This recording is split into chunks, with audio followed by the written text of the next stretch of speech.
আজকে আপনাদেরকে bicep workout দেখাবো কীভাবে আপনারা ঘরে বসে একটা সুন্দর বিগ বাইসেপ অ্যাচিভ করতে পারবেন। এর জন্য আপনার প্রয়োজন হবে দুটো ডাম্বেল। তো সবার প্রথমে আপনারা এই যে হ্যামার কার্লটা করবেন, এটা মূলত আপনারা করবেন 3 র্যাপস 12 সেট যতগুলো পারেন। তারপর সেকেন্ড এক্সারসাইজটা করবেন আপনারা এই যে ডাম্বেল প্রেস, এটা আপনারা 3 সেট 12 র্যাপস করে করবেন। তো এটা করার পর আপনারা একদম এই সাইড হ্যামার কার্ল করবেন। এটা মূলত আপনার বাইসেপ থিক অ্যান্ড লং করার জন্য বহুত উপকার করে। তো এটাও মূলত আপনি একই রেপসে করবেন। আর এই সেটের মধ্যে অবশ্যই একটা সেট করার পরে 10 সেকেন্ড করে রেস্ট নেবেন।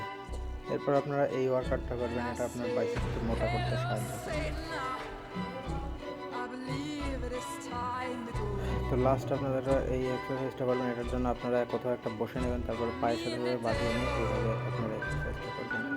তো এই এক্সারসাইজগুলো ফলো করলে আপনারা নিজেরাই একটু পরে রেজাল্ট দেখতে পাবেন। দেখুন পাম্প কী পরিমাণ এসেছে। আপনারা দুই দিকেই এই ওয়ার্কআউটগুলো ব্যবহার করবেন, পাম্প দেখতে পাবেন এখন।